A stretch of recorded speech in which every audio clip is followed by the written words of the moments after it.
faut-il savoir pour bâtir une relation profonde avec Dieu comme Père?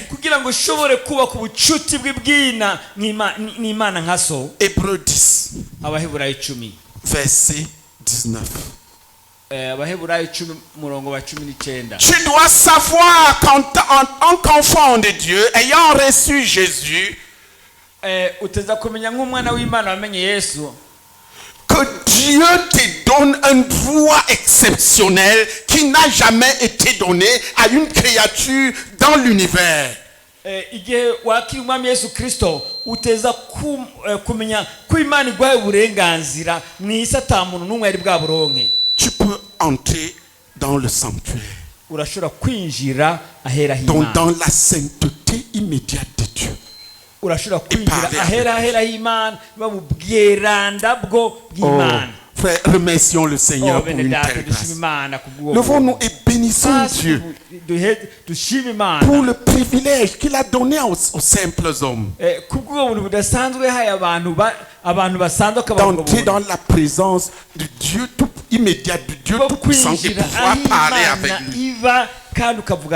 Ça, c'est le privilège des enfants de Dieu. Et si tu veux prier, lève-toi et bénis ton Père pour cela.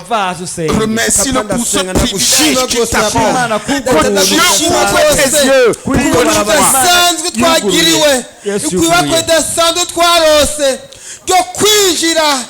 data duciye muri Kristo turagushima ko twose uburenganzira budasanzwe atantu ashaka kutubuza kwinjira.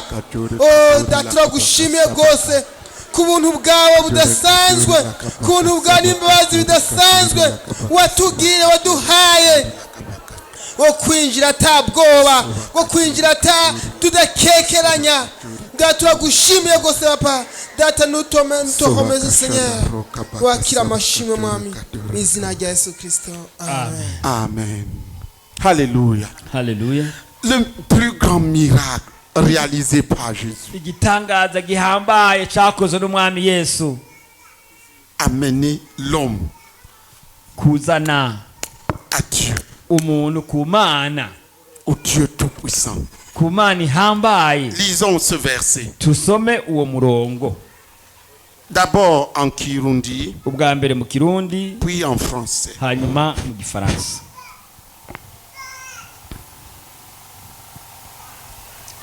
Yesu mu izina rya Yesu. Amen.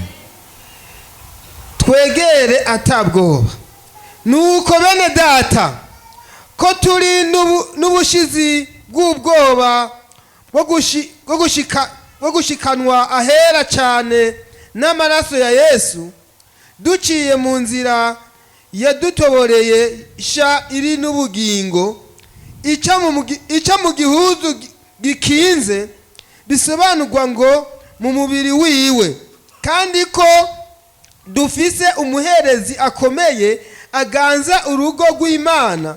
Twegereze dufise imitima y'ukuri, twizeye atamazinda, imitima yacu icucagigwe.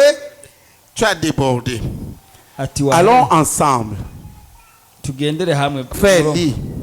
Soma 19. Ainsi donc, frères, puisque... Attends. Oui, vas-y. Ainsi donc, frères, puisque nous avons au moyen du sang de Jésus une libre entrée dans le sanctuaire par la route nouvelle et vivante qu'il a inaugurée pour nous au travers du voile, c'est-à-dire de sa chair, et puisque nous avons un souverain sacrificateur établi sur la maison de Dieu, approchons-nous avec un cœur sincère, dans la plénitude de la foi, le cœur purifié d'une mauvaise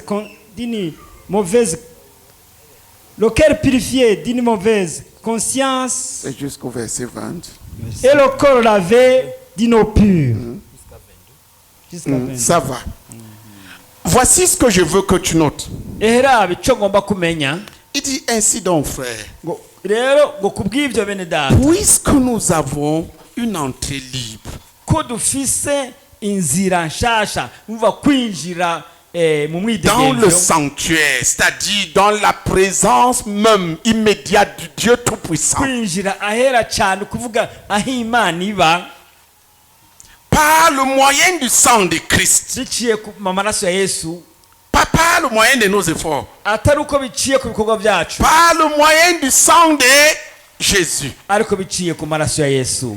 Il dit, approchons-nous. Avuga ati twegere. Deux choses ressortent. Ibintu bibiri Quelque chose dont tu dois être sûr. hariho ibintu utegereza kumenya Tu dois icyambere, savoir uteza kumenya ubwa mbere que tu peux, en tant qu'enfant de Dieu, kushobora nk'umwana w'Imana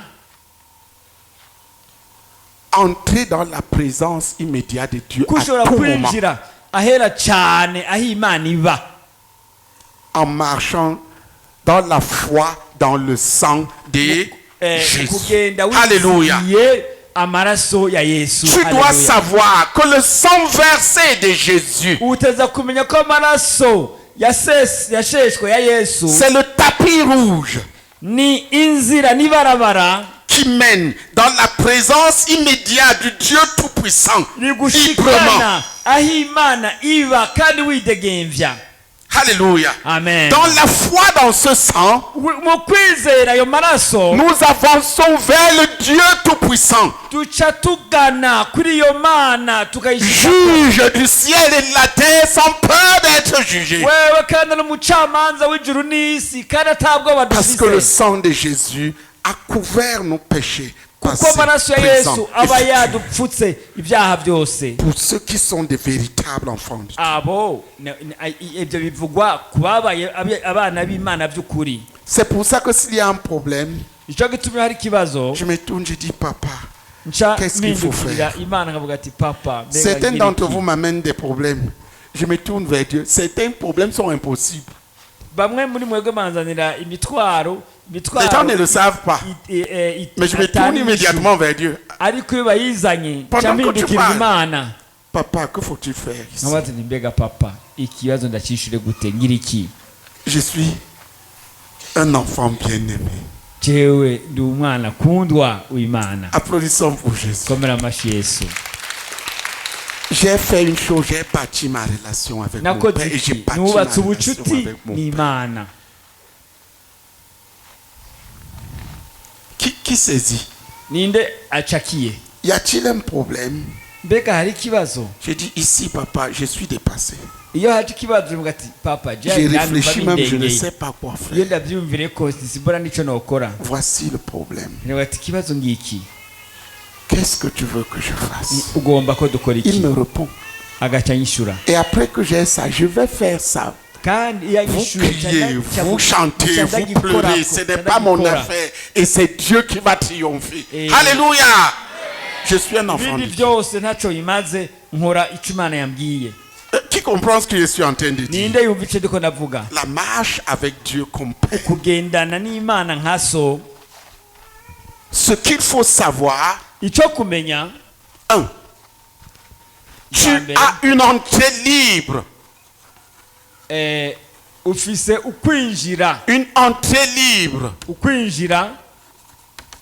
dans le sanctuaire. ukwinjira mwidegemvyo, Ça dit la présence immédiate du Dieu Tout-Puissant. ukwinjira atabwoba, Par le sang de Jésus.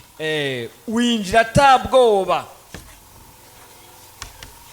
Rien ne peut t'empêcher d'entrer désormais dans la présence de Dieu. Winjira atabwoba nta Tant que tu fonctionnes dans la foi, dans le sang de Jésus. ahera h'Imana, ahera cyane h'Imana. Si tu n'as pas de relation, c'est toi le responsable. Dieu a fait ce qu'il fallait Nimba atabucuti pour ufitaniye que tu puisses le connaître, l'approcher, ikibazo parler ni avec. wewe, Imana igomba kubugira. Qui comprend ce que nous sommes en train de dire? Ni natabye tuko turavuga. Là où tu es là, tu peux parler avec Dieu. Wowe wicaye wahubona urashobora kuvugana n'Imana. C'est pour ça que Jésus est venu en toi. Icyo gituma Yesu C'est Kristo pour ça yaje qu'il kuba est muri mort wowe. pour toi, là. Icyo gituma yagupfiriye. Amen. Amen. Bien. Ça, c'est ce que tu dois savoir. Iki nicyo utiza kumenya. L'autre chose que tu dois savoir, Ikindi cya kabiri cyo kumenya c'est ce que Dieu commande. ni icyo Imana itegeka. 2. Dans ce verset. ce que Dieu commande. Ce verset a deux choses. Ce qu'il faut savoir, ça c'est Hébreux 10, 19. 1. Ce qu'il faut savoir. 2. Ce que Dieu commande de faire. Pour avoir cette relation intime. Il dit approchez. Approchez Dieu. Approche Dieu. Approchez Dieu. Voilà ce qu'il faut savoir. Ce que Dieu commande que tu fasses. Quand tu approches, Dieu s'approche. Tu approches, Dieu t'approche. Tu t'éloignes, Dieu s'éloigne. Tu t'éloignes, Dieu s'éloigne. Tu t'éloignes, Dieu s'éloigne. Certains croyants s'éloignent tellement qu'ils ne savent même plus si Dieu est dans le pied ou si Dieu est dans le cœur ou si Dieu est dans la tête.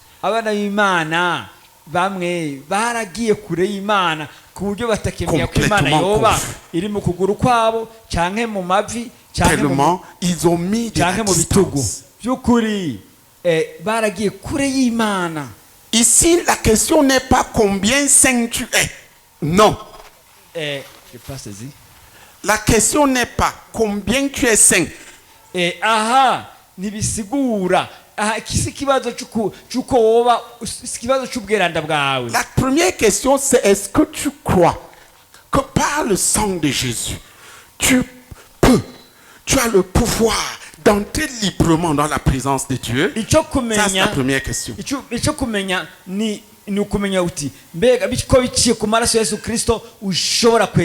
La deuxième question, est-ce que tu mets ton tout pour pouvoir parler avec, pour profiter de cette grâce qui t'a été accordée?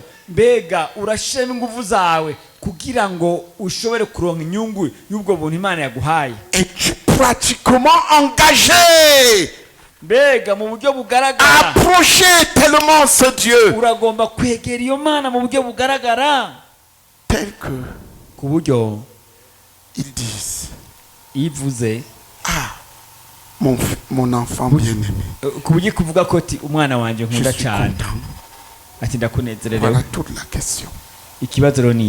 Dans l'approche de Dieu, ce que les enfants de Dieu doivent faire, c'est ceci: approcher Dieu chaque jour, à chaque moment.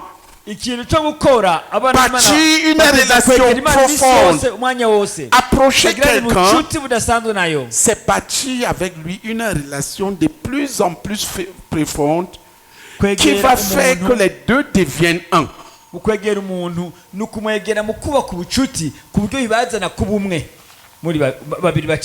Qui comprend? Et tout ce qui va se passer dans ta vie va dépendre de ça. La véritable question est donc comment? Comment approcher Dieu? Étant un enfant de Dieu, ayant cru que par le sang de Jésus, je peux entrer dans la présence de mon Père et parler avec lui.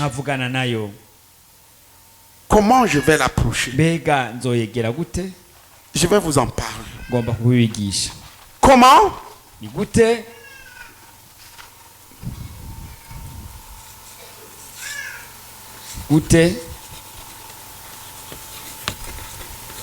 Comment approcher Dieu? C'est-à-dire comment bâtir une relation personnelle de plus en plus intime avec Dieu comme Père. La première chose, rassure-toi que tu es un enfant bien-aimé. Un enfant qui ne déshonore pas son père. Vous vous souvenez de l'enseignement que je vous avais donné ici? Nous sommes des enfants de Dieu. Ce que Dieu ne veut pas, c'est des enfants qui le déshonorent. Comment approcher de ton Père? Comment bâtir cette relation intime? Approcher Dieu veut dire bâtir une relation personnelle intime avec lui.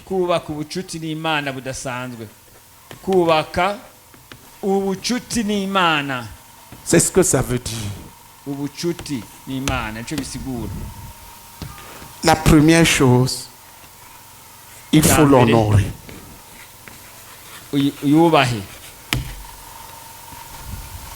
L'honorer, ça veut dire quoi? Honorer son nom.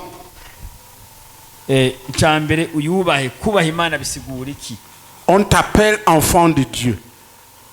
Que tu portes.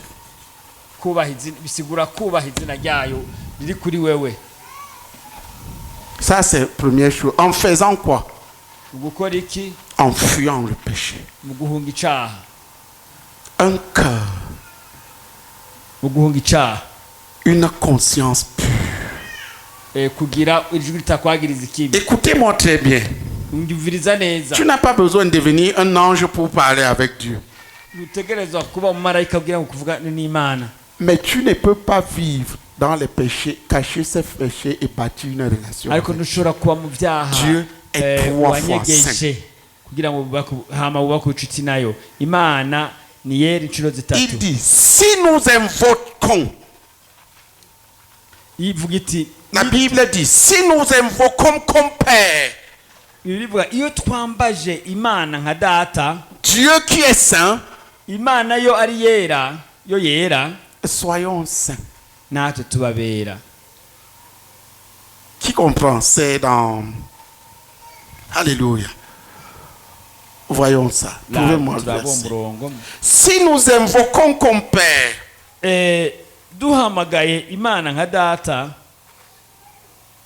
c'est pas Pierre, c'est un Pierre. Ça doit être là-dedans. Oui. Un Pierre 1. Comment honorer Dieu? Un Pierre 1. Hein? Verset 15. Lisez-le. Ton attitude vis-à-vis de ce que Dieu est et vis-à-vis du péché. Les enfants de Dieu peuvent tomber dans le péché, mais ils ne doivent jamais accepter de vivre dans le péché.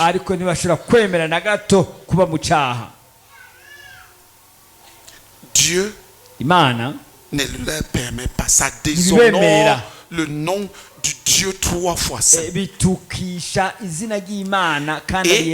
quand tu fais ainsi, ce que tu vas avoir de Dieu, ce n'est pas la bénédiction, c'est le fouet.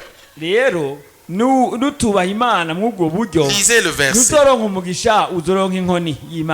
Lisez le verset.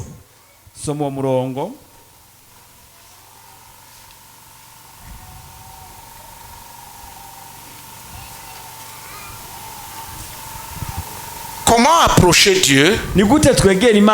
Plus tu honores Dieu, plus Dieu se rapproche de toi. Comme enfant, souvenez-vous, comme enfant, nous sommes tenus d'honorer le... Comme enfant de Dieu, nous sommes tenus d'honorer le nom de Dieu que nous portons.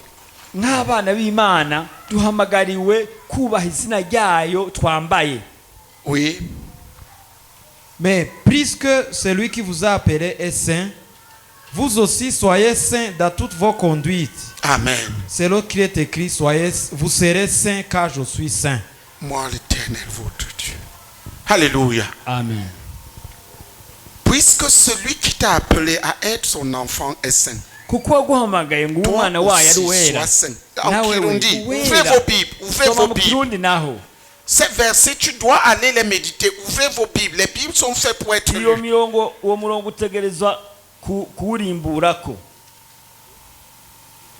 Puisque celui qui vous a appelé Appelé à quoi? Appelé à être enfant de Dieu. Et vous avez répondu à l'appel. Puisqu'il est saint,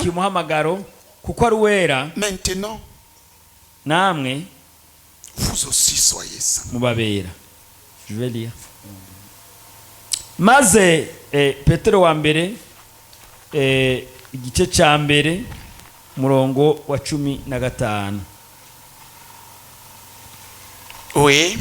Handitse ngo ariko nk'uko yabahamagaye ari yera namwe mube ari uko muba namwe muba ariko muba abera mu ngeso zanyu zose kuko byanditswe ngo mubabera kuko nanjye ndi wera. Candy says. Amen. Amen. Je parle d'honorer le nom de Jésus. Nous avons vu dans Deutéronome, c'est Deutéronome 7. Il dit de ne pas porter le nom de l'Éternel en vain. Car l'Éternel, ton Dieu, ne laissera pas impuni celui qui porte son nom en vain. Voilà tout ce que Dieu te demande en tant qu'enfant. C'est que tu respectes ton nom, son nom en fuyant le péché. Parce que tu ne peux pas vivre dans le péché et proclamer que tu es enfant de Dieu. Tu peux tomber, oui. Si tu tombes, reconnais-le, confesse-le, sois lavé et marche différemment. Le sang de Jésus est donné pour ça. Oui, c'est Hébreu, c'est Deutéronome, c'est Exode plutôt.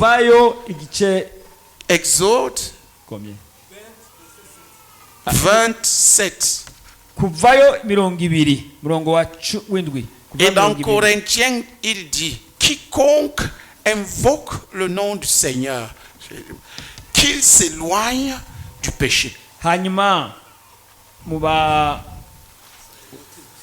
S'il y a 2 Timothée 19. S'il y a maintenant un péché dans ta vie et tu le caches, tu as rompu avec lui. Il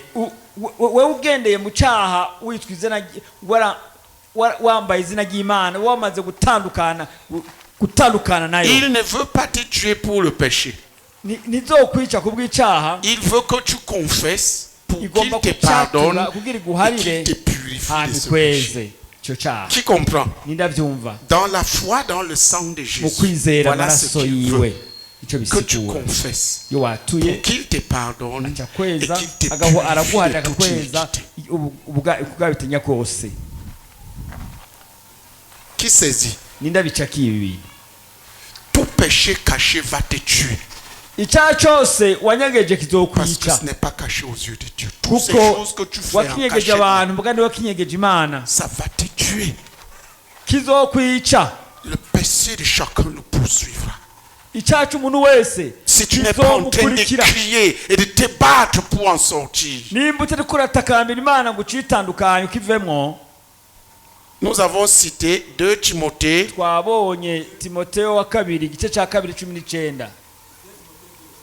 2 Timothée 2, 17 à 19. N'oubliez jamais ça. 19. N'oubliez jamais ça parce que, souvenez-vous quand je vous ai appelé à enseigner sur notre appel en tant qu'enfant de Dieu. Tu es gratuitement devenu enfant de Dieu. Mais dès le moment que tu es devenu enfant de Dieu, si tu veux être un enfant bien-aimé, pas un enfant qui déshonore son père, ne laisse jamais un péché dans ta vie, non traité clairement et non abandonné.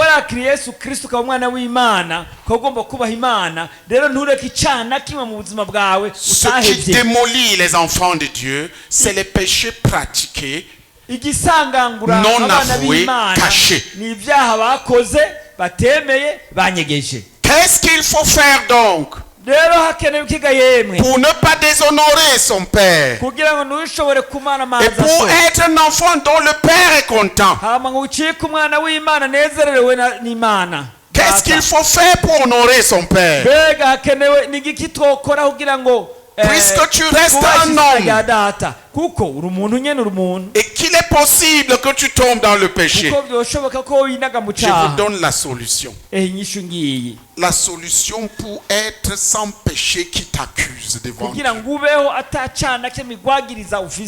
Et ainsi honorer Dieu. C'est 1 Jean 8, 1 Jean 1. Verset 8 à 10. Okay. Voilà la solution. Chaque fois que tu tombes dans un péché, tu dois le traiter, sachant que le sang de Jésus te lave, va te laver et te purifier, c'est-à-dire briser la puissance de ce péché.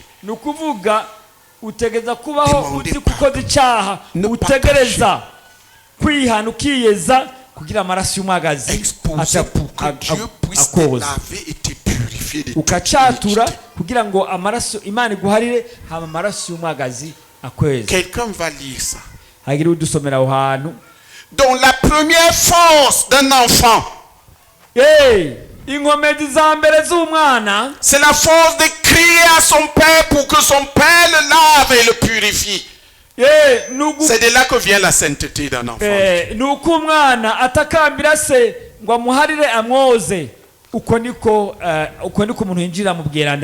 Ceux qui sont purs en Christ ne sont pas ceux qui prétendent qu'ils n'ont pas de péché.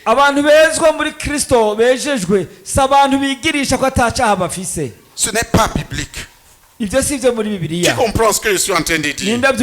Ce sont ceux qui reconnaissent, avouent leur péché et crient à Dieu pour être pardonnés, lavés par le sang de Jésus et purifiés de la puissance du péché.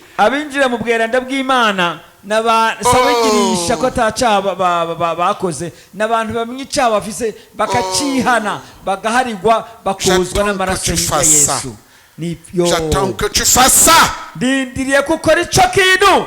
Ça va te tuer. Ce n'est pas ceux qui prétendent qu'ils n'ont pas de péché qui sont purs. Ça, c'est l'hypocrisie. Mais ceux qui reconnaissent, avouent, confessent et sont lavés par Jésus et purifiés par le sang de Jésus. Dieu attend plusieurs d'entre vous pour démarrer une relation très intime avec vous. Certains ont bloqué là. Ça, c'est la première chose. Dans la relation avec Dieu comme Père, ne laisse jamais un péché connu. Oh frère, tu veux l'approcher, rassure-toi que tu as traité. Il ne t'accuse pas, il ne te condamne pas, mais il te demande d'être vrai, sincère. C'est pour ça qu'il dit dans Hébreux 10, approchez-vous avec un cœur sincère, pas un cœur hypocrite, faux, menteur, qui prétend ce qu'il n'est pas. La première aptitude qu'un enfant doit bâtir pour approcher son père, c'est avoir un cœur sincère.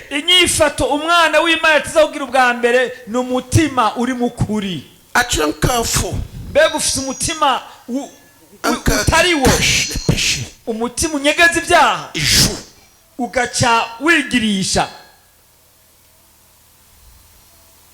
La Bible dit que Dieu te fermera ses oreilles. Il dit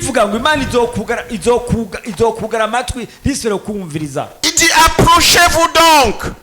Mais vous ne pouvez vous approcher qu'avec un cœur sincère. Sincère.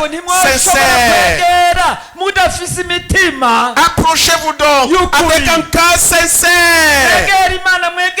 Plusieurs croyants ont dès le départ escamoté la relation avec Dieu par le mensonge de leur cœur. Quel est le problème du pentecôtisme aujourd'hui? ikibazo cy'ivyerekeye ivyamwemera bitari byo n'ibiki no de la bouche bavuga amajambo meza y'akanwa bwa imitima yaraboze imitima yaraboze qui manque de vérité, imitima itaba mukuri, qui ne se reconnaissent pas pour ce qu'ils sont, qui mentent, iribesha, hypocrites, sont semblants. Dites-moi pourquoi Jésus haïssait les pharisiens. Mbarira ni kubera ki Yesu yanka abafarisayo. Vous savez avec quoi je me bats maintenant? C'est tout ce qui est dans ma vie que je ne peux pas dire publiquement. Dès qu'il y a quelque chose que je ne peux pas dire de manière à édifier les saints, c'est je dois traiter avec.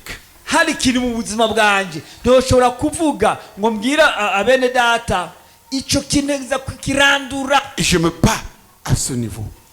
Et il y a des choses, je ne les laisse pas me dominer. Si je demeure un être humain. Parce que si un être humain dit je n'ai pas de péché, il ment.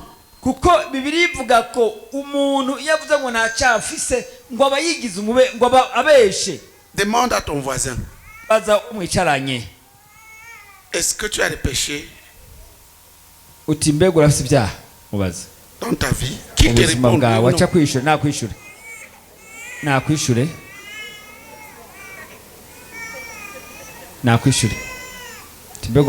Qui a dit Oya? Lève la main. Nous t'applaudissons. Tu es un ange. Tu n'es pas un être humain. Tu es un faux.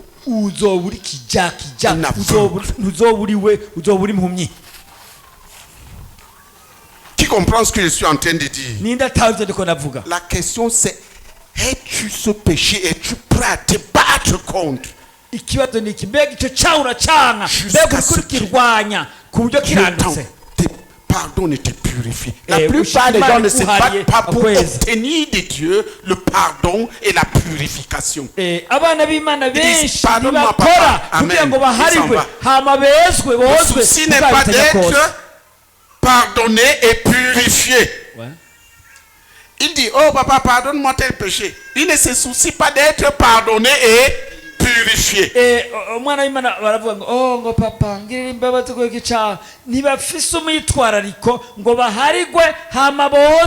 Si tu cherches la purification, le péché sera ôté. Si tu confesses seulement pour être pardonné, tu seras pardonné et le péché va revenir. Parce que tu n'as pas crié pour la purification.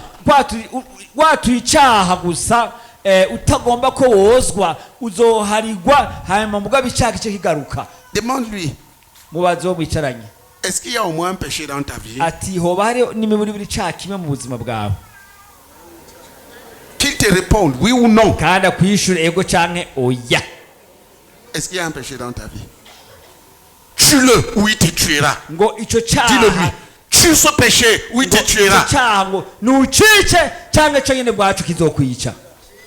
Non, dis-le lui. S'il a dit oui, dis-lui. Tue ce péché ou c'est ce péché qui te tuera au nom de Jésus. Il a envie de te couper de ton père. Il est là pour ça. Dis-lui, ce péché a envie de te couper de ton père et de te priver de toutes les grâces de Dieu. Dis-le lui. Tue ce péché aujourd'hui. Ou c'est lui qui fera ton cercueil. Le péché est un tueur. Je vous parle comme homme. Maintenant la guerre contre lui-même. À cause de ce que je vois. Quand j'étais plus jeune, j'étais avec eux. Même quand je suis arrivé, je me prenais pour un baraqué. ati nkiri muto n'igihe nari ngishika ngaha niyita igihangange. J'ai appris dans le temps. Hanyuma ubuzima bambe igihe cyaranyigishije. Parce que si tu connais véritablement Dieu, même les choses qui ne paraissaient pas être péché vont devenir. Kuko umaze kumenya Imana neza n'ibintu bitagaragara nk'ibyaha urayibona nk'ibyaha. À cause des pertes du temps et des choses que j'ai à faire. Pour moi, passer du temps sur l'internet là. Jewe icyanyonona kwari kumara umwanya kuri internet. Regardant un film, c'est péché. Kuri jewe. Ça? Parce que c'est pas ça que Dieu m'a commandé de faire. Kuri jewe icyanyonona kwari kumara umwanya. Pasteur. Pour moi, kuri jewe passer du temps kumara sur internet. Umwanya kuri internet. À regarder ce que tout le monde regarde. C'est péché. Parce que je ne suis pas tout le monde. J'ai reçu des choses à faire. Je sais que je devais être centré uniquement sur ça. Mais ma chère, je me bats. Qui comprend ce que je suis en train de dire? Si quelqu'un dit qu'il n'a pas de péché, il est un menteur.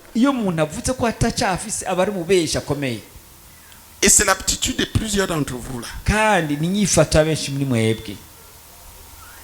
qui ne reconnaissent jamais leur péché et qui ne peuvent même pas le prononcer même devant Dieu, comme si Dieu ne voyait pas. Dieu voit.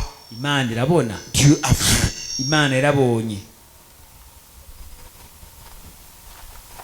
Dis à ton frère, Dieu t'a vu. Tu ne peux pas le lui cacher. Ta relation avec ton père dépendra de la manière que tu traites chacune de ces choses.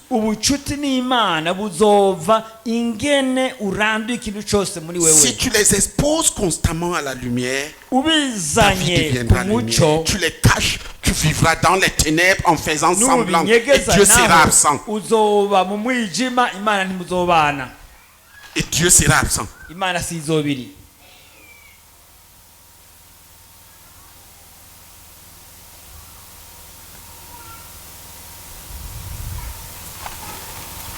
Demande-lui, as-tu un péché ou des péchés dans ta vie que tu dois tuer?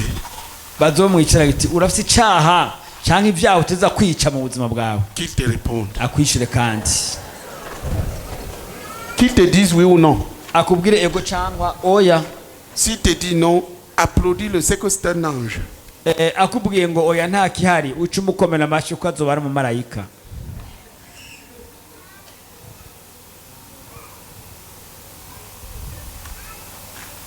Dis-lui, tue-le. S'il a dit oui, dis, tue ce péché, ou tue ce péché, ou ça va te tuer. Ça va tuer ta relation avec ton père. Dis-le lui, frère.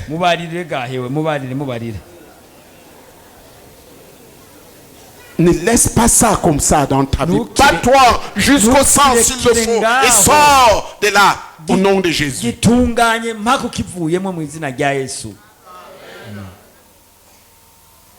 Comment faire? Voici ce qu'il dit. 1 Jean 1, 8 à 10. Lisez-le. Écoutez, frère, c'est ça la vraie repentance. Hey, mon ami, where are you going?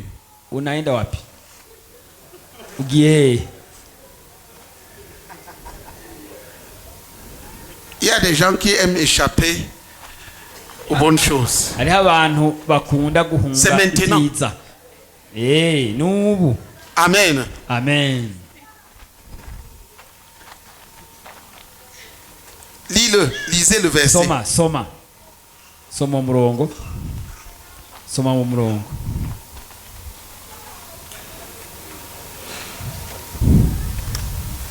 Jean 1, verset 8 à 10. Oui. Il n'y a pas quelqu'un pour lire en Kirundi.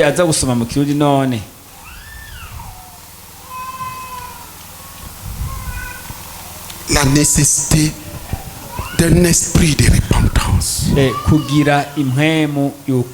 La nécessité d'avoir un cœur repentant, un cœur sincère, un cœur qui n'élude pas les péchés.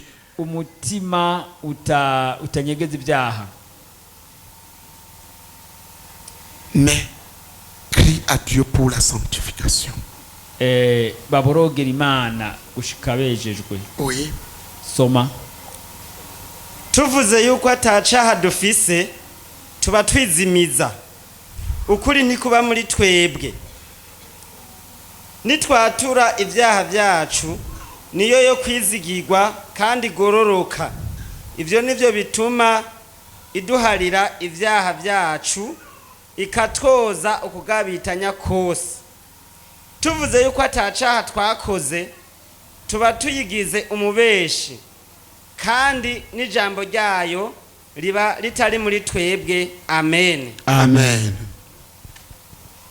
Si nous disons que nous n'avons pas de péché, nous nous séduisons nous-mêmes et la vérité n'est point en nous. Si nous confessons nos péchés, il est fidèle et juste pour nous les pardonner et pour nous purifier de toute iniquité. Si nous disons que nous n'avons pas de péché, nous le faisons mentir et sa parole n'est point en nous. Amen. Amen. Amen. Frère, suivez bien.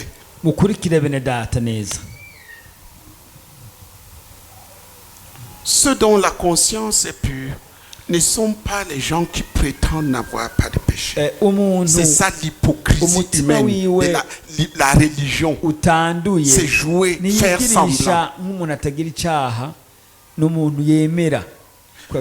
Mais ceux qui pleurent, reconnaissent et pleurent, crient à Dieu, traînent leur vie pour en sortir, ceux-là, Dieu les pardonne et Dieu les purifie. C'est-à-dire les remplit. Leur conscience ne les accusant plus.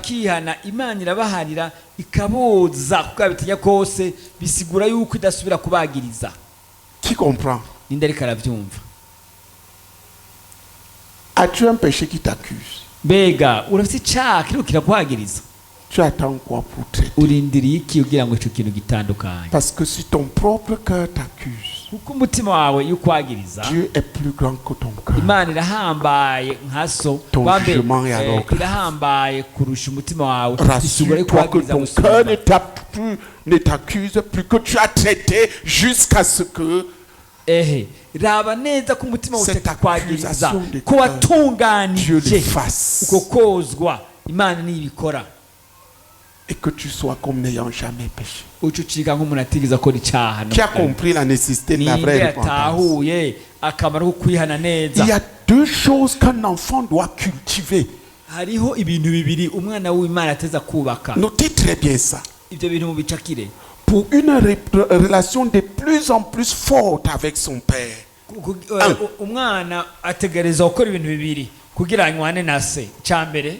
Honorer son père avec un cœur repentant. Un cœur repentant. Ça, c'est la première chose. Quelqu'un qui ne s'arrête pas de crier et de se battre jusqu'à ce que son péché soit effacé. Effacé de sa conscience. Qui comprend? Le péché peut se trouver, on peut le retrouver à deux endroits. Devant Dieu et dans ta conscience. Quand tu traites avec le péché, tu dois recevoir l'effacement à deux endroits. Devant Dieu et dans ta conscience. La purification dont il est question ici, c'est la purification de la conscience.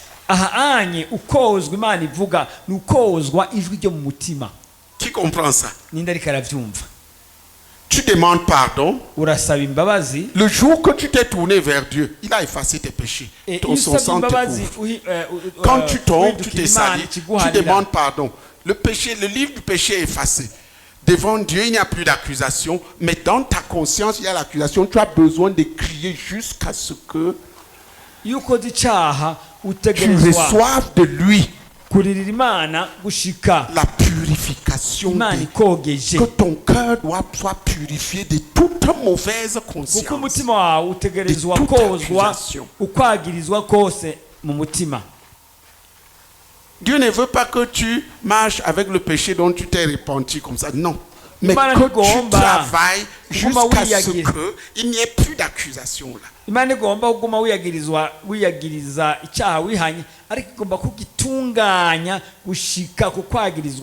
Certains de ces péchés, pour que tu arrives à ce niveau, tu as besoin d'en parler avec quelqu'un, c'est-à-dire d'avouer à quelqu'un d'autre. Ça pourrait être quelqu'un contre qui tu as péché, ou quelqu'un qui va t'aider à en sortir. Qui comprend? D'autres, tu les traites, ta conscience est purifiée. Tu continues. Mais quelqu'un me dira, et si tu tombes encore? Si tu tombes encore, humilie-toi encore. La Bible dit 7 fois le juste tombe, 7 fois il se relève. Mais quelqu'un disait, et si tu tombes 7 fois par jour, est-ce que Dieu va continuer à te pardonner? Moi, je ne vais pas plus loin. C'est les réponses bibliques très simples. C'est ce Dieu qui a dit, si ton frère pêche contre toi 77 fois 7 fois, et qu'il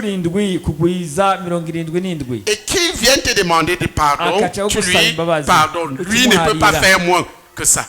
Lui ne peut pas faire moins que ce qu'il dit là, frère. Sois avec moi ici. Multiplie 77 fois puissance 7. C'est-à-dire 77 fois 77 fois 77 fois 77 fois 77, comme ça, 77 fois. Si tu as déjà commis ce nombre de péchés par jour, alors tu n'as plus droit. Il est possible que tu n'aies plus droit au pardon. Mais si ce n'est que 77 fois 77 fois, ce n'est que 77 puissance 2. Tu as encore droit au pardon.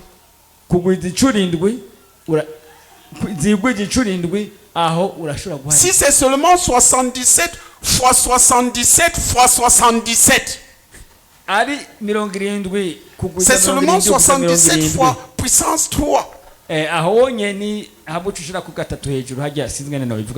reste encore. Il reste combien de en exponentiel? Tu n'es pas encore à 77 puissance 4. Tu n'es même pas à 77 puissance 77. Tu es encore très loin. Applaudissons pour le pardon de Dieu. Tu peux être pardonné. La question c'est pourquoi tu caches. Tu es fou de cacher le péché parce que ça va te tuer. Personne ne te condamne, Dieu ne te condamne pas. Mais Dieu a dit, je parle de cœur repentant. Dans Proverbe 23, dans Proverbe 13, verset 28, 13. Celui qui cache ses transgressions ne prospère pas. Dieu va t'arrêter. Il va t'arrêter. Parce que tu portes son nom. Ne laissons pas le péché nous noyer dans les ténèbres. Parce que le diable te fait tomber. Et il te dit, qu'est-ce qu'on va dire de toi? Qu'est-ce que les gens... Écoutez, frère, coupe même ta tête, donne aux gens comme serviteurs de Dieu. Si tu es un vrai serviteur de Dieu, ils vont toujours trouver quelque chose à dire.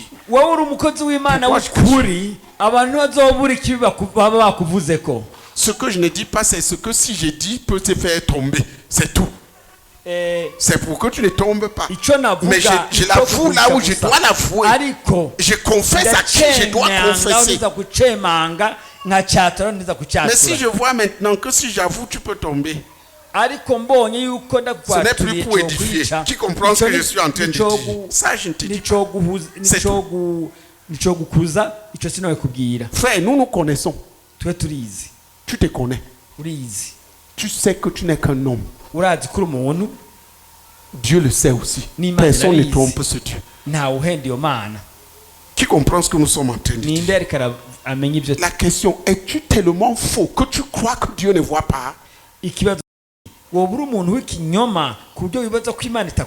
caches au lieu d'avouer et d'être libre. La sainteté, la pureté en Christ n'est pas comment on dit, cérémonial. C'est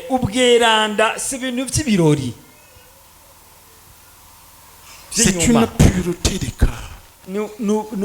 Qui comprend? Parce que les gens peuvent juger à l'extérieur pendant que le cœur est pur.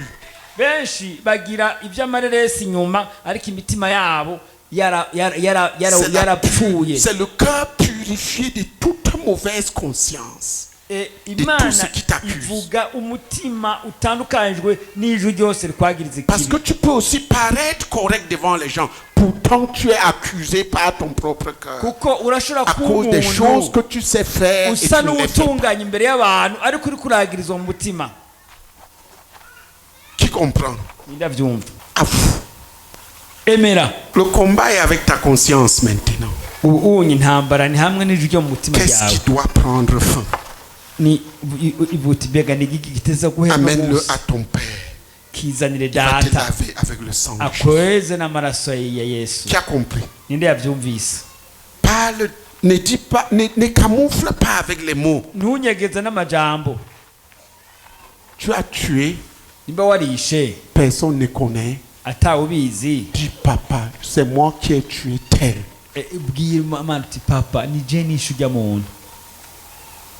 Si tu commences à lui dire, oh, papa, toi-même tu sais, j'avais le couteau en main et le couteau seulement est parti et quelqu'un est mort. Papa,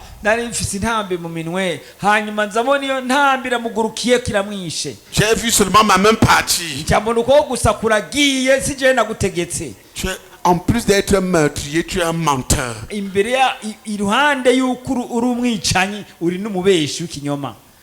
Tu cherches à mentir, même Dieu qui t'a vu.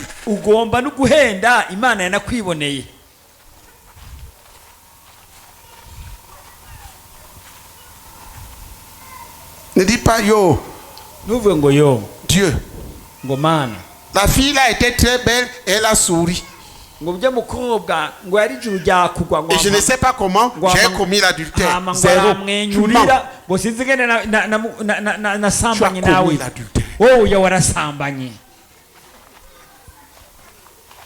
Tu devrais parler à Dieu et tu devrais parler au minimum avec le dirigeant de ton église parce que tu as sauvé Dieu et tu as souillé l'église.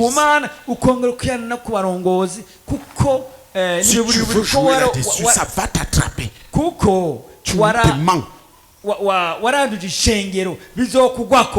Parce que c'est un péché qui souille le corps de Christ. Confonds-le. Personne ne veut te condamner. Jésus ne veut pas te condamner, mais il veut te libérer. Hey! Hey! Crains Dieu! Crains Dieu! Crains Dieu!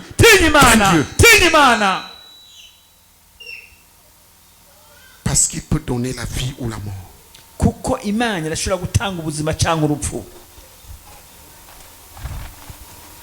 Crains Dieu. Tu ne peux pas lui mentir. Dis à ton voisin, frère, crains Dieu parce que tu ne peux pas lui mentir. Deviens vrai avec qui tu es. Cesse de jouer. Chacun d'entre nous va parler aujourd'hui à son Père. reka uno munsi mwese muri twebwe muri twebwe araza kubwira se ingene ameze mu mutima. Si tu as volé, dis-lui, Dieu, j'ai volé tel montant à tel. Ucuvuga uti papa nari iki gitigiri cy'amafaranga uriya munsi. Je suis coupable. Ndi umunyakibi. Je suis digne de l'enfer. Nkwiriye kuja mu rudahera. Mais je viens devant toi à cause du sang de ton fils. Nje kuri wewe kubw'amaraso y'umwagazi Yesu. Je renonce. Ndahevye icyo cyaha. Aie pitié de moi. Ntabarugirira ikigongwe. Lave-moi. Nyoza. Purifie-moi. Nyeza. Purifie ma conscience, purifie ma vie.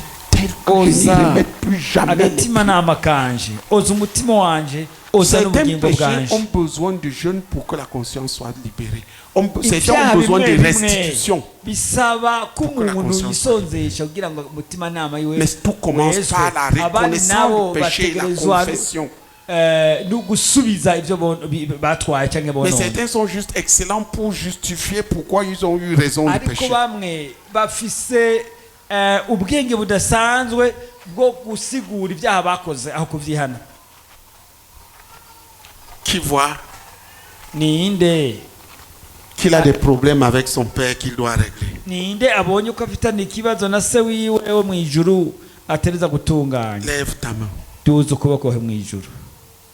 Duza ukuboko. Si c'est ça, lève-toi. Nimba ari wewe va hasi utunganye n'Imana. Lève-toi et traite. Et à partir d'aujourd'hui, ne laisse plus jamais rien. Tu tombes. Règle immédiatement parce que tu ne sais pas quand Jésus va venir. Ne laisse aucun péché demeurer dans ta vie. Ne cite pas deux péchés à la fois. Parle-lui, il t'écoute. Si tu dois te jeter à terre, c'est ce que ton cœur te dit. Jette-toi, crie. Mais que Dieu te pardonne et te purifie. Prions. Conduis ça. Senga bwira Imana kimwe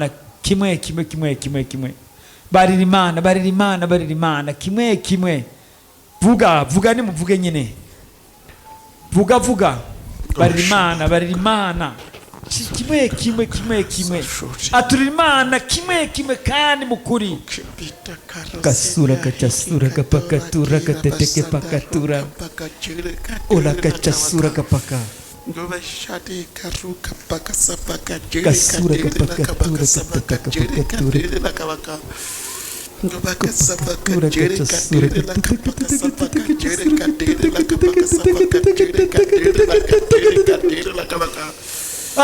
Imana kimwe vuga cyane bwira Imana turika bwira Imana turika oh sarakapakatura kachasura katakapakatura okapakantura katakapakatura katakapakatura kataka okapakandoro katakachasana katakataka ngapakaturugu sanalagatirega chasanalagada okapakaturugu tarega chasanalagadaragadaragadaraga. Oh papa tukirira kigongo bwira Imana kimwe oh kasura kapakatura katitike sanalagatura gabaga oh kapakandura katakapakatura katakataka oh kapakandura katakachasanaлагататакапakatura katakapaka oh kapakatura katakachasanaлагатирagabaga ngapakatura katakachasanaлагататакатaka oh kapakandura katakaka oh kapakatura katakakasadara oh kapakatura katakachasanaлагататaka okapakatura katakachasanaлагатирagabaga aturira Imana kimwe. Ne laisse rien sans avoir parlé avec ton Père jusqu'à ce qu'il te pardonne et te purifie. Tu sors d'ici avec une conscience purifiée de toute iniquité. kapakatura kacasuraka nibubwiza kurambara hasi rambara hose rabaga nubuza gupfukama pfukama hoga bagaduraga ho chasandara katira kapakatura katira kasandara katira roka bakasabaka ho kapakatura kusandara katira gabaga papa chaudu taware papa tawara ubwoko bwawe tawara umuntu wese tawara umuntu wese mubuzane papa kukwaturira kimwe turagutakambiye utanga ingabire y'umutima wejejwe sana umuntu wese ukwaturira kimwe papa dutabare tawara umuntu wese icyaha mu mutima wiwe papa okacasandara kataraga baga okacasandaraga ngapakatura kateteke sandalaga okapakatura kateteke fukama mwese mubogera imana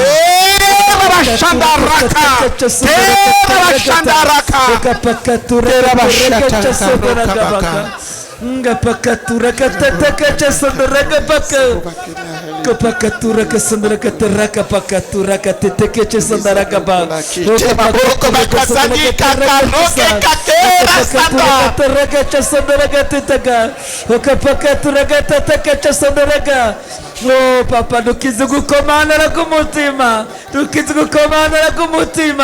oh chasandara kataraka paka ngo pakatura kusindiri kitaraka chisa ngapakaturu kusandara katireke sunduruku paka oh chasandara katireke peketo roko sandara kati oh chasandara katireke peketo roko sa oh kopakando roko sara sukumutima imbere y'Imana usuke makunchitsa amazi oh rakachasandara katireke peketo roko sandara ka ngo pakaturu kusandara katireke sandara kabaga oh sandalaka chusundurukutira kasandalakati ngo pakaturuku sandalakatira kachasara susuma mutima muntu wese papa dusuzume sana kumuco ibyikinzi bwina gumutima bizane kumuco uzana umuntu wese abibone abukwihana neza mukuri umuntu wese atariwe kandi abo hose papa ndagutatura gushimye ku rukundo rwawe nurusuka mu mitima yacu umuntu wese abona kaga kiwe yihane aharigwe oh Seigneur kandi yumva ijwi ryawe aza gutunganye neza oh Seigneur nimba rugenda gusaba imbabazi ahantu agenda zisabe nimba ruwibye agenda subize oh kasu nimba ruwatukanye aje kwihana nimba ruwanyiruje amafaranga aje kuyasubiza okapakatura katiraka nimba ruwishe ibyihane ora kacasura kapakatura kati ngo paka nimba watanze uburozi yihane okasura kapakatura kateteke chasandana katira kapaka oh saraba katira kichisandana katuruku pakatira kisandana katira jusqu'à ce que tu sois purifié pugana n'Imana gushika umutima wawe weje wakire kuri we pardon et la purification aguharire akweze et renonce à tout jamais à ce péché. uhebe cyacose warubayemo Je renonce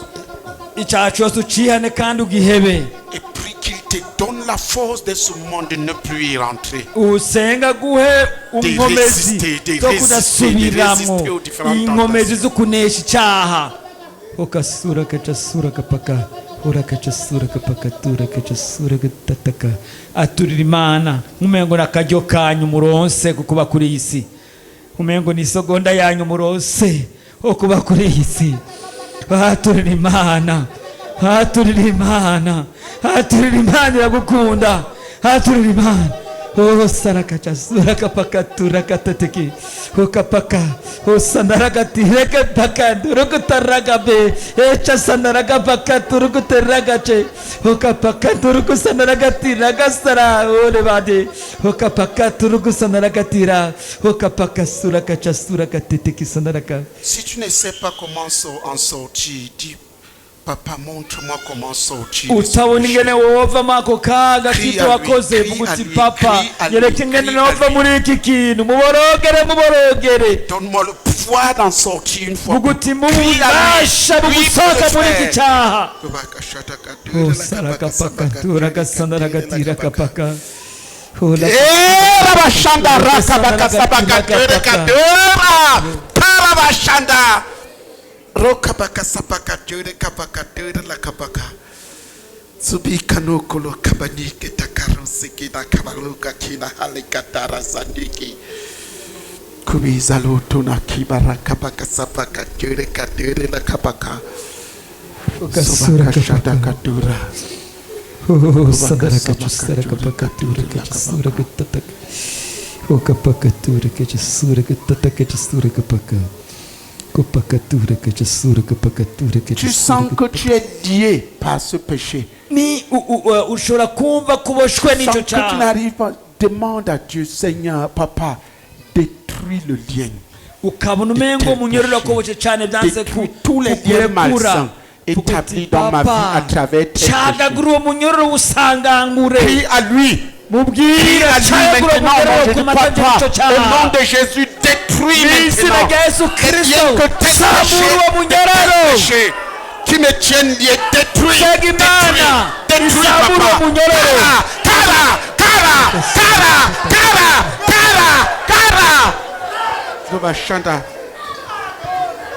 Détruis tes liens de péché. Existant dans ma vie maintenant. Détruis tous les liens malsains existant dans ma vie à cause de tel péché que j'ai pratiqué.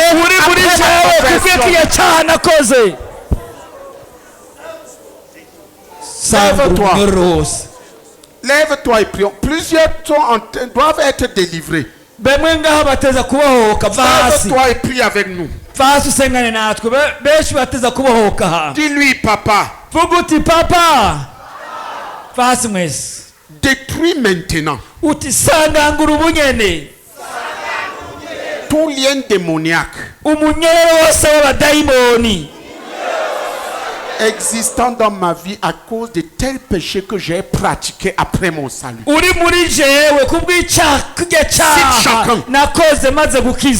Dieu détruise le lien. Détruis pendant que les gens vont prier. Certains démons vont se manifester là. Les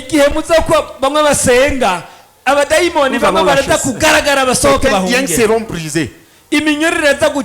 Chacun de ces péchés, tu demandes à Dieu, Papa. C'est des péchés pratiqués après la conversion. Dis-lui, Papa. Je te demande maintenant au nom de Jésus. Détruis tous les malsains existants dans ma vie à cause de tel péché que j'ai pratiqué après ma conversion.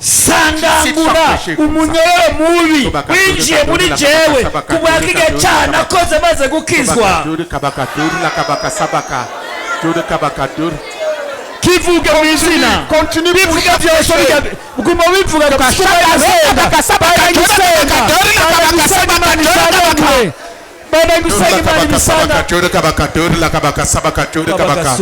Papa détruit. Papa détruit. Papa détruit.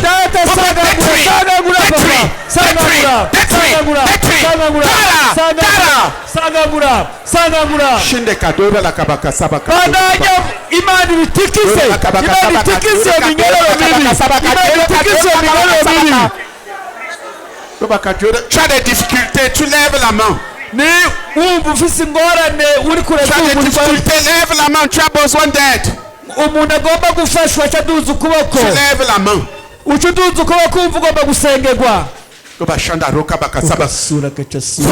êtes détruits. Vous êtes détruits. Puissance démoniaque existant dans ma vie à cause des péchés que j'ai pratiqués après ma conversion.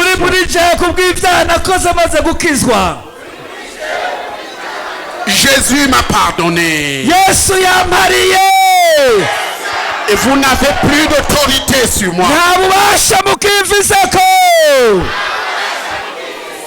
Au nom de Jésus. Toi, lien malsain.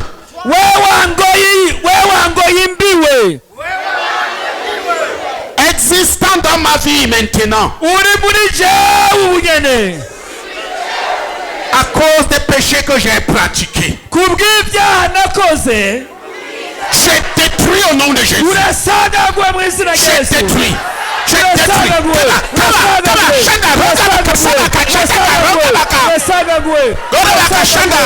Fermez la porte. C'est ici. Au nom de Jésus. Lien malsain. Toi qui existes dans ma vie. À cause des péchés que j'ai pratiqués après la conversion.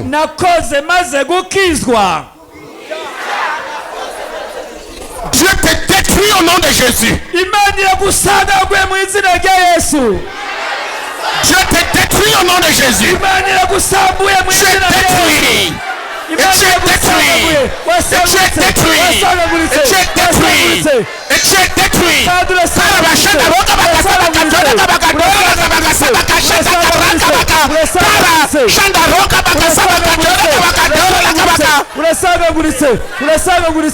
Tu as le vertige. Où tu trembles. Lève la main. Allez vers eux. Vous ne pouvez plus vous cacher maintenant. Vous ne devez plus vous cacher au nom de Jésus. Allez vers eux, frère. Tu ne peux plus te cacher. Tu es exposé au nom de Jésus. Et tu es brisé. Et tu es brisé. Et tu es brisé. Et tu es brisé. Et tu es brisé. Et tu es brisé. Et tu es brisé. Et tu es brisé. Et tu es brisé. Et tu es brisé. Et tu es brisé.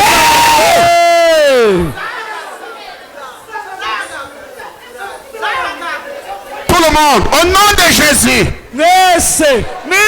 Priez. Puissance démoniaque.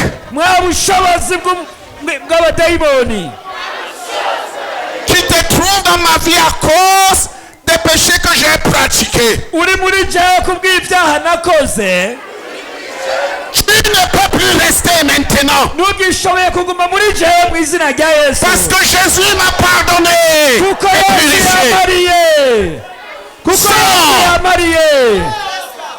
Au nom de Jésus. J'ai détruit. J'ai détruit. J'ai détruit. J'ai détruit. Continue.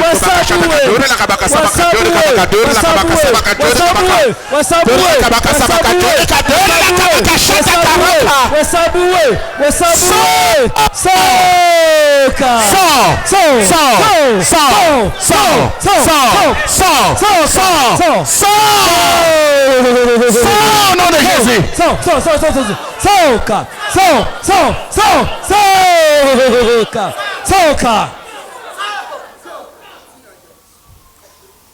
Au nom de Jésus.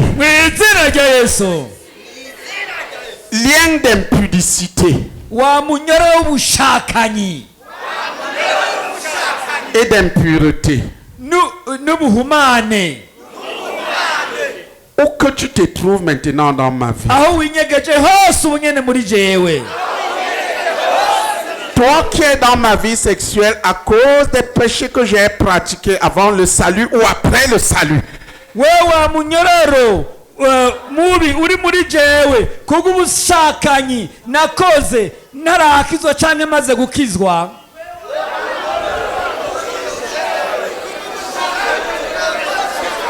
Au nom de Jésus, j'ai brisé.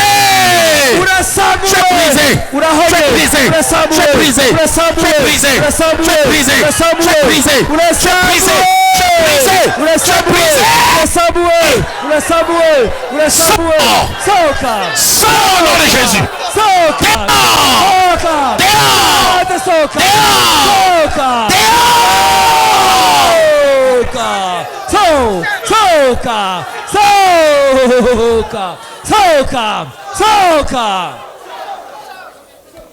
Tu as le vertige. Où tu sens les choses qui marchent dans ton bas-ventre. Ça marche dans tous les sens. Au moment où je parle, au nom de Jésus. Lève la main. Allez vers eux. Dis esprit de luxure, c'est-à-dire esprit de recherche exagérée du plaisir sexuel. Nukuvuga imwemu y'ubushakanyi burenze. Imwemu kurondera igitsina mu byo gushakanya. Esprit de luxure. Tuwa mwemu y'ubushakanyi buteye ubwoba.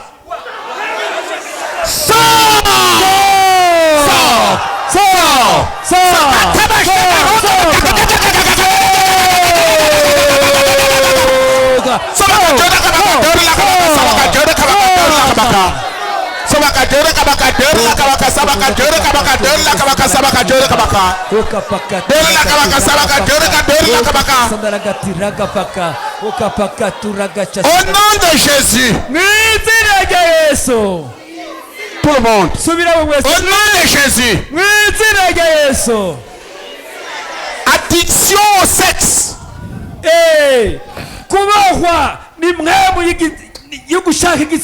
Addiction au sexe.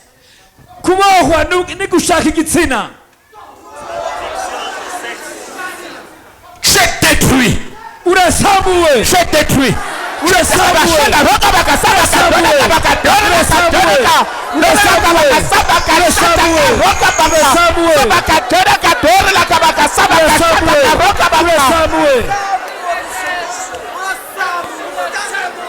Addiction au sexe.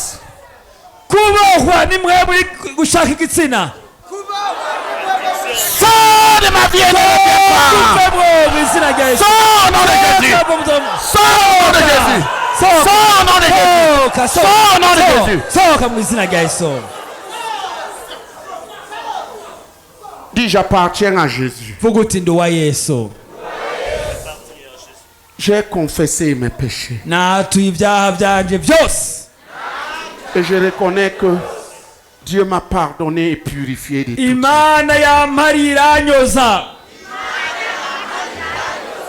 Oh papa, répète-le.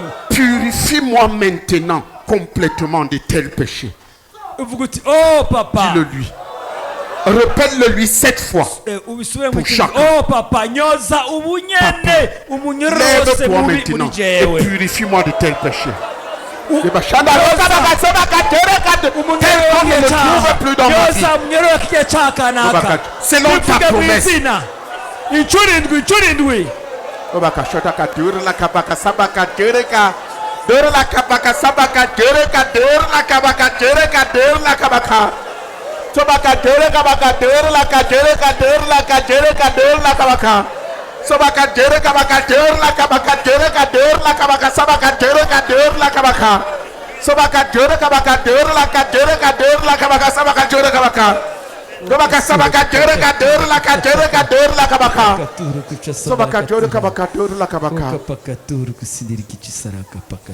Qui voit comment il doit prier et traiter le péché maintenant? Tu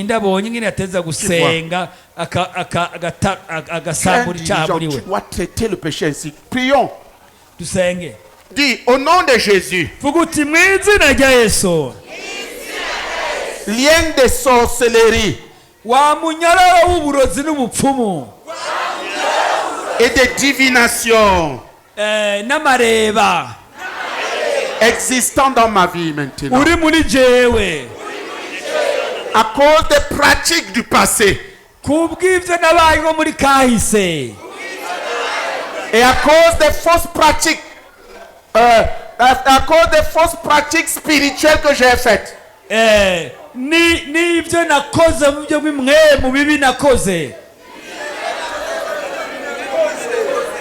Je te rappelle que Jésus m'a pardonné. Que le sang de Jésus me lave de tout péché. Et au nom de Jésus, lien de sorcellerie et de divination, où que tu sois maintenant dans ma vie, je détruis au nom de Jésus. Je détruis. Je détruis.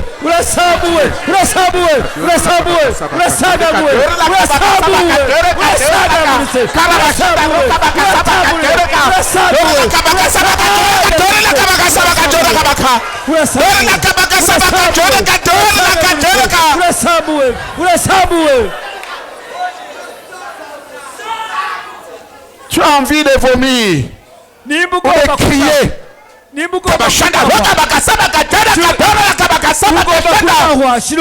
Lève la main.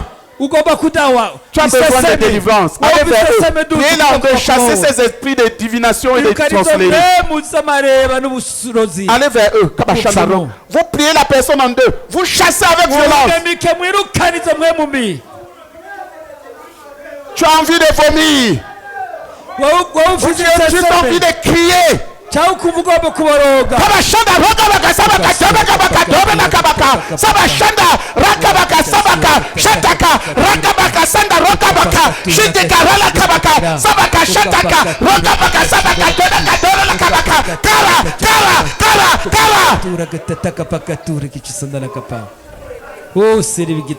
Tu te sens très mal. Lève la main. Allez vers eux. Vous ne pouvez plus vous cacher. Esprit de sorcellerie, tu ne te cacheras pas.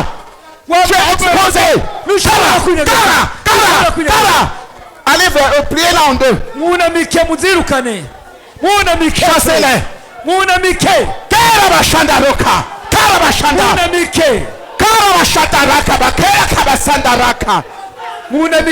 Pasteur, tu es debout là. Voilà les gens. Monsieur. Chassez ces esprits. Tu dois partir. Nous n'appartenons plus à la sorcellerie. Nous appartenons à Jésus. Sors.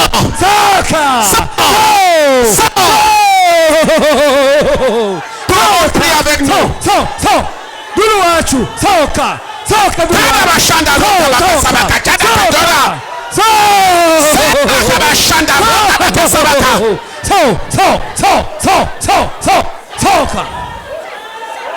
Prie avec nous.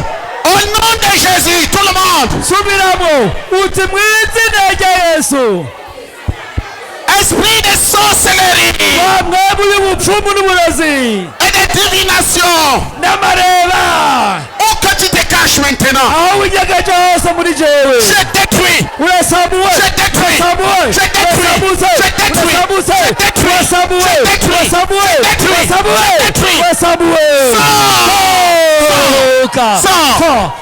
J'ai dit tout le monde prie avec nous.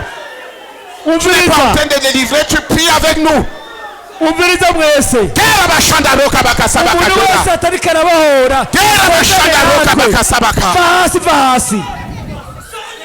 Priez-la en deux, commandez qu'il sorte.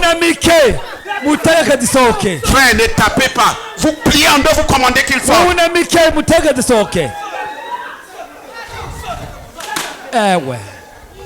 Au nom de Jésus.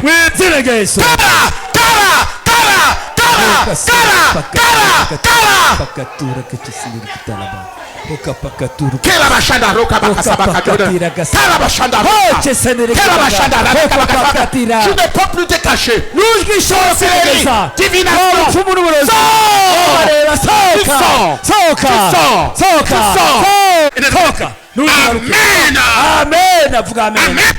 Amen. Tu es tombé. Va-t'en. Et ne reviens plus. Merci papa. Merci papa. Amen.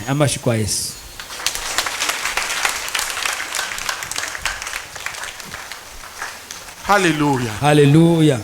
Donc quand les gens confessent le péché, qu'ils détruisent ensuite ce qui a été laissé dans leur vie à travers ces péchés. C'est ce que nous avons voulu démontrer là. Amen. Tendez les mains là. Il y a encore quelqu'un qui n'est pas délivré là. Sois libre au nom de Jésus. Sois libre au nom de Jésus. Amen. Sois libre au nom de Jésus. Amen. C'est fini. Très bien. Applaudissons pour Jésus. komera amashyi Yesu. Donc quand tu gardes les péchés, tu gardes les démons. iyo uzigamye ibyaha uba uzigamye abadayimoni. Et tu es un prisonnier uca ucika imbohe. qui veut libérer les prisonniers. muri imbohe wifuza kubohora abantu izindi mbohe. Qui comprend? ninde ariko abyumva ibi? Tu dois te battre contre tout péché que tu vois jaillir dans ta vie. utegerezwa Ne laisse kora pas. kugira ngo urandure muri wewe Frère, icyaha chasser cyose cet esprit. yo kiboneka. Que cœur sincère umutima uri mu kuri va t'aider à présenter ta vie à Dieu telle qu'elle est. uzogufasha kwerekana ubuzima bwawe Imana nk'uko buri. Amen. Amen. Et que Dieu t'amène à un cœur pur, un cœur sans mauvaise conscience. Imana ikigushikana ku mutima utanduye, umutima utari mu ijwi riwagiriza ikibi. J'aimerais que nous voyions, nagomba ngo tubone, parce qu'il y a deux choses kuko hari ibintu bibiri qui font le cri de cœur de l'enfant qui va croître dans la relation avec son père. hari ibintu bibiri bituma umutima w'umwana utakamba kugira ngo akure mu bucuti n'Imana. Ces deux choses, c'est la repentance. ibyo bintu bibiri, icya mbere ni Et la ukwihana, deuxième chose, c'est la prière. icya kabiri ni ugusenga. Prenons Matthieu 5, turabe muri Matayo 5 verset, c'est 3. Il parle ici de quelqu'un qui vient de croire ibwira et qui umuntu prend aje la kwihana, première attitude que Dieu commande pour que Dieu puisse mouvoir. kugira ngo inyifato ziza gufata kugira ashobore gukura. Il dit ceci: heureux ceux qui pleurent, hahiriwe abatuntuye, ils seront consolés. kuko bazokwirugwa. Heureux ceux qui pleurent. hahiriwe abarira, kuvuga Pourquoi batuntuye. ils sont heureux? Kweli ki bahiriwe? Car ils seront consolés par leur Père. bazokwirugwa na papa On wabo. retourne Dieu comme leur consolateur. Imana izogaragara ubuzima bwabo nk'uwirura. Ça c'est Matthieu 5. Ni Matayo 5. Dans le Matthieu 5 là, aho muri Matayo 5 verset nous 4, voyons, c'est le verset 4. murongo wa 4, Nous voyons les pleurs. tubona Un amarira. enfant qui ne pleure pas est un mort-né. umwana atarira aba ameze nk'uwavutse yarapfuye. Il est mort spirituellement, il n'est pas né. yarapfuye Il n'a pas reçu l'esprit de impwemu, Christ. umengo ntiyavutse, ntiyigeze aronka impwemu ya Kristo. Qui comprend ce que je suis en train de dire? ninde ariko arumva ibyo ndiko ndavuga hano? Il est mort-né. avutse ameze nk'uwavutse apfuye.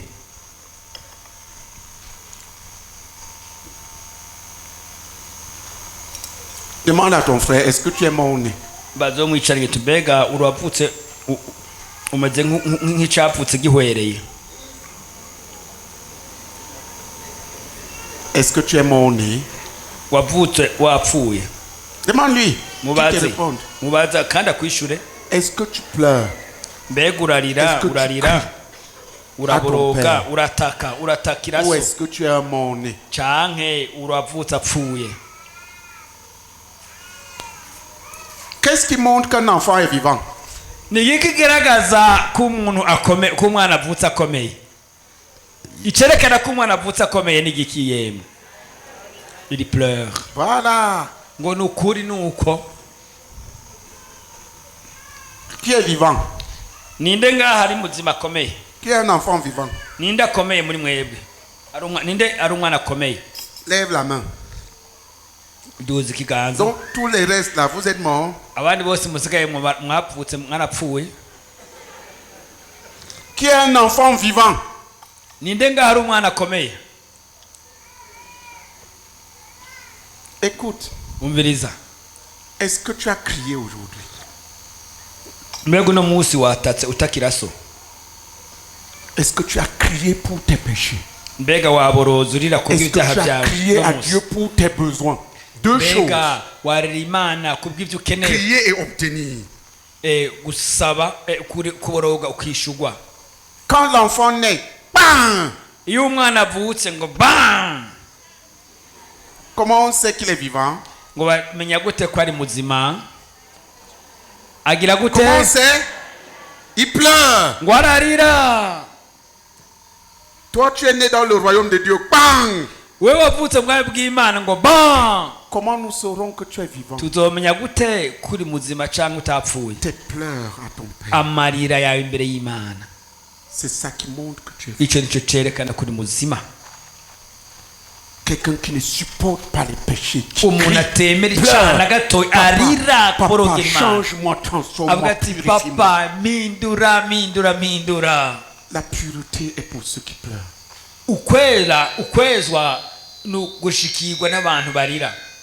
La foi est pour ceux qui pleurent. La consolation de Dieu est pour ceux qui pleurent.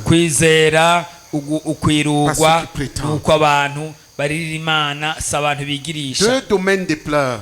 Les pleurs de repentance et les cris de demande. Si tu veux entrer dans le bonheur que Dieu donne en tant que Père, ce bonheur que la Bible appelle la consolation. Pleure, frère, pleure.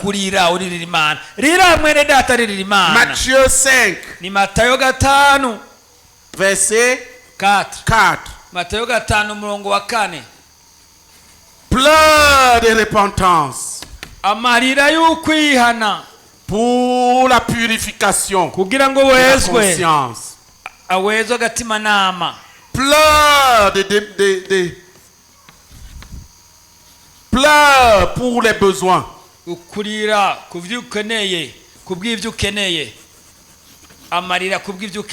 Pour les besoins. Pour que Dieu t'exauce. Heureux ceux qui pleurent. Heureux. Heureux ceux qui, 2 points, pleurent. Pleurent pour leurs besoins. Car ils seront consolés.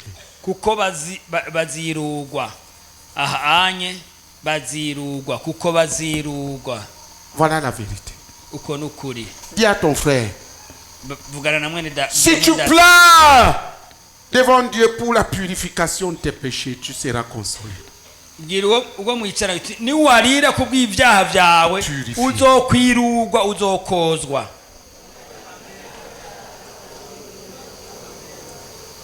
Si tu pleures pour tes besoins, tu seras consolé et exaucé.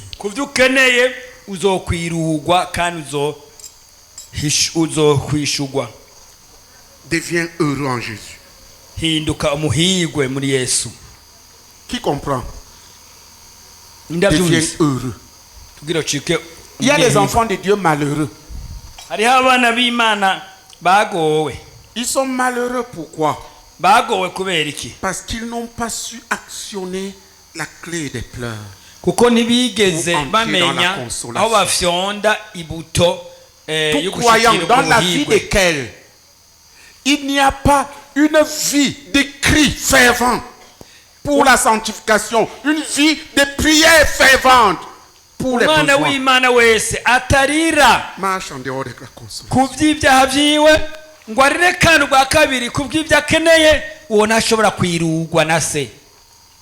Quand tu es paresseux à demander, tu es paresseux à recevoir.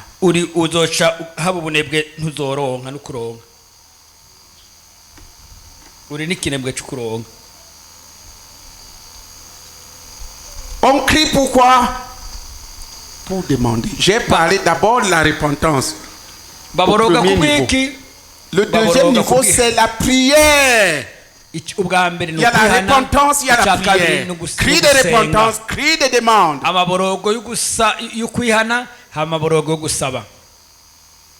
Il est important que tu saches ce que c'est prier. birakenewe kumenya neza icyo ari cyo gusenga. Tout à l'heure, on t'a dit que c'est la repentance. On t'y a conduit. Mu mwanya uheze bakubwiye icyo ari cyo ukwihana, barabikurongoreramwo. Qui a crié à Dieu jusqu'à être pardonné et purifié? Ninde ngaha yatakamba Imana ku buryo wumvise ko yahariwe kandi yogejwe kugabitinye kose? Nimba uri ngaha duze ukuboko. Bien.